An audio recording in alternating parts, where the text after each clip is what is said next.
January 5th, 1945. The muddy banks of the Chindwin River, Burma. A line of soldiers, black faces streaked with sweat and dust, raise their rifles and cheer. But they're not celebrating a victory over the enemy. They're cheering elephants. Massive gray beasts emerge from the jungle, hauling artillery shells, medical supplies, and ammunition on their backs. These aren't just animals. They're prisoners of war, captured from the Japanese Imperial Army. This is the story you've never heard. The story of the 11th East African Division, the forgotten soldiers who fought in history's most brutal jungle war, and the elephants that carried them to victory. When we think of World War II, we imagine D-Day, Stalingrad, Pearl Harbor. But there was another battlefield, one so brutal, so nightmarish, that soldiers called it the Forgotten War. Burma. From 1942 to 1945, the jungles of Southeast Asia became a killing ground. Monsoon rains turned roads into rivers. Malaria killed more men than bullets. Leeches, snakes, and dysentery were constant enemies. And in this hell, the British Empire fielded one of the most diverse armies ever assembled. British commandos, Indian regiments, Gurkha fighters, Chinese expeditionary forces, and African soldiers.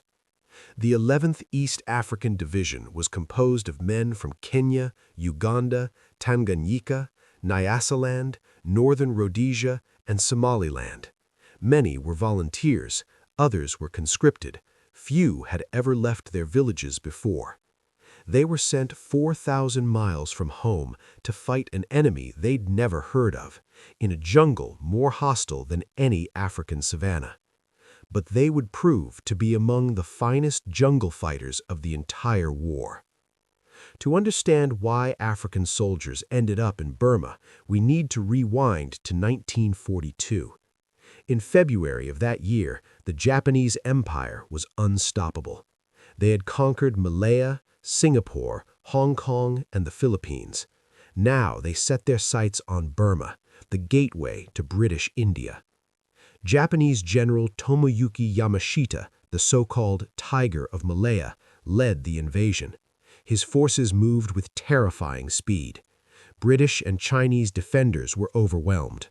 By May 1942, the British had retreated 1,000 miles, the longest retreat in British military history.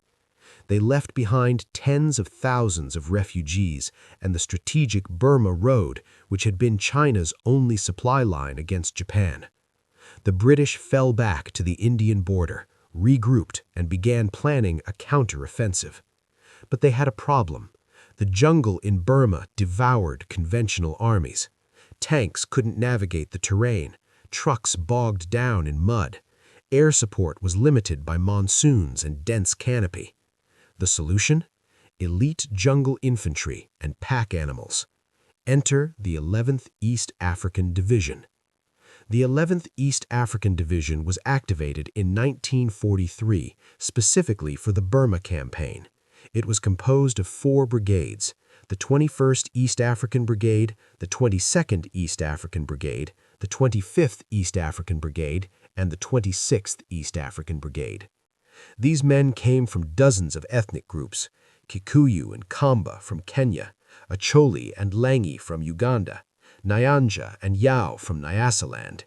Each spoke different languages, practiced different religions, came from different worlds. But in the jungle, they became brothers. Most had never seen a motorized vehicle before enlisting. Many had never fired a rifle. Yet within months, British officers reported that East African troops were among the most reliable in the entire Burma theater. Why? Because they understood the jungle in ways European soldiers couldn't. They could read tracks, navigate by starlight, move silently through undergrowth. They didn't fear the heat, the insects, or the isolation. For soldiers from the African bush, the Burmese jungle was dangerous but not alien. And they were disciplined, fiercely so. British Lieutenant Colonel Hugh Stockwell, who commanded East African forces, wrote in his diary, These men march 20 miles a day through swamps without complaint. They fight with a courage that shames those who doubted them. I would trust them with my life. And soon he would have to. By late 1944, the tide was turning. The 14th British Army, under the brilliant General William Slim, had stopped the Japanese advance at Imphal and Kohima, two of the most savage battles of the war. Now, Slim launched Operation Extended Capital, a multi-pronged offensive to retake Burma. The 11th East African Division was assigned a critical mission: advance south through the Kaaba Valley, cross the Chindwin River, and seize the town of Kalewa. This wasn't glory work, it was brutal, grinding jungle warfare. The Kaaba Valley was known as the Valley of Death. Malaria rates exceeded 80%. Japanese snipers hid in treetops, ambushes were constant, and the logistics were a nightmare. The division had to haul artillery, ammunition, food, and medical supplies through terrain where roads didn't exist. Every step was contested. Every mile was paid in blood. But the East African soldiers pushed forward. By December 1944, they reached the Chindwin River, a natural barrier the Japanese believed was impregnable. The enemy was wrong. Here's where the story takes an unexpected turn. When the Japanese invaded Burma in 1942, they didn't just conquer territory, they seized the country's most valuable resource: elephants. Burma had been a logging colony for decades. British companies like the Bombay-Burma Trading Corporation employed thousands of elephants to move teak logs through roadless jungle. When the Japanese arrived, they commandeered these animals for military use. Elephants carried artillery through swamps. They hauled supplies to forward positions. They even transported wounded soldiers. For the Japanese, elephants were the perfect jungle logistics system. But as the 11th East African Division advanced toward Kalewa in late December 1944, they began capturing these animals. And they didn't just take them as spoils of war, they put them to work. British and East African officers realized something the Japanese already knew. In the jungle, elephants were worth more than trucks. An elephant could carry 600 pounds of cargo across terrain that would stop a vehicle cold.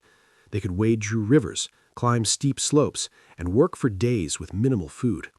And unlike machines, they didn't need fuel, spare parts, or mechanics. By early January 1945, the 11th East African Division had assembled a captured elephant corps, dozens of animals, each with a trained mahout, elephant handler, now working for the Allies. It was one of the most unusual logistical operations of World War II. January 5, 1945. The 11th East African Division had just secured Kalewa, a key river port on the Chindwin. The Japanese had retreated deeper into Burma, leaving behind supplies, ammunition, and more elephants. A British Army photographer was embedded with the division that day. His name has been lost to history, but his photograph would endure.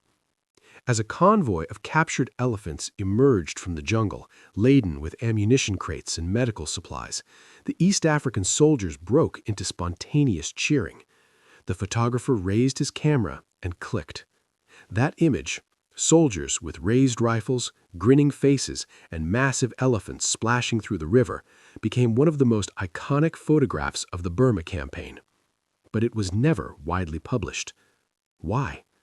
Because the story of African soldiers in World War II didn't fit the narrative that post-war Britain wanted to tell.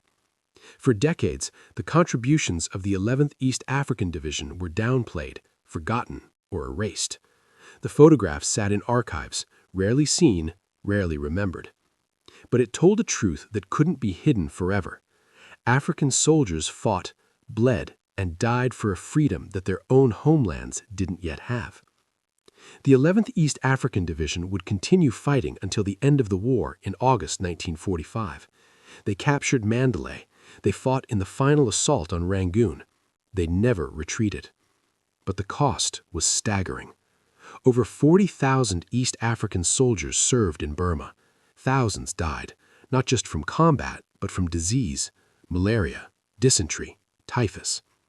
Many survivors returned home to colonies that were still under British rule, where their service was barely acknowledged.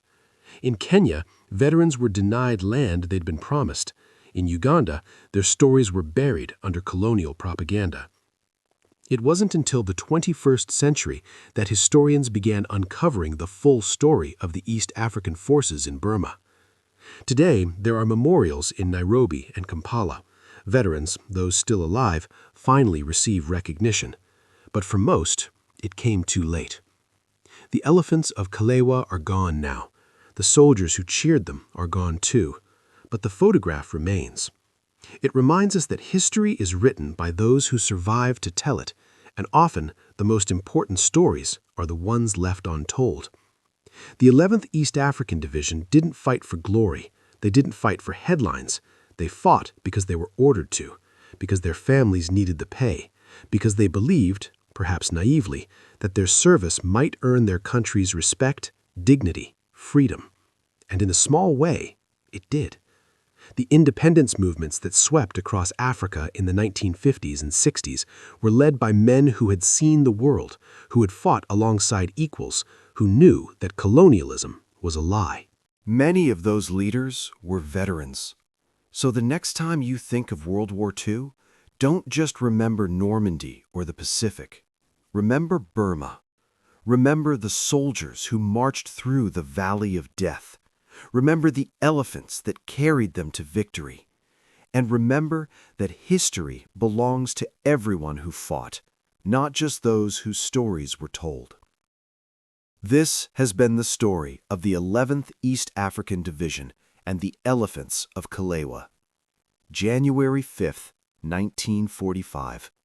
A moment of joy in the middle of hell.